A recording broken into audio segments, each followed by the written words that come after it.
তো hello friends, তো আজকে দেখাবো প্রেসার কুকার রেসিপি। তো কীরকমভাবে আপনি তৈরি করবেন। তো এটা প্রেসার কুকার আমি যেমন আনছিলাম। তো এখানে তেল ঢেলে দিবেন, তারপরে মশলা দিয়ে, তারপরে পেঁয়াজ ঢেলে দিবেন, তারপরে এটাকে গোল্ডেন কালার করে নেওয়া হয়ে গেলে এখান দিয়ে দিবেন আদার বাটা, তারপর টমেটো দিয়ে দিবেন, মরিচের গুঁড়া, আলদা, হলদি, মরিচ সব মিক্স করে দিয়ে দিবেন।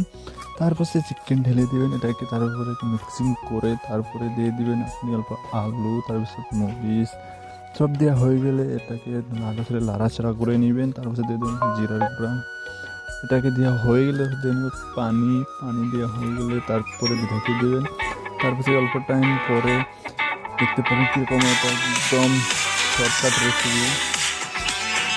তারপরে দিয়ে দেবেন ধনিয়ার গুঁড়া। তারপরে অল্প কুকিং হওয়ার পরে দেখতে পাচ্ছেন কী রকম একদম মজার একদম রেসিপি তৈরি হয়ে গেল।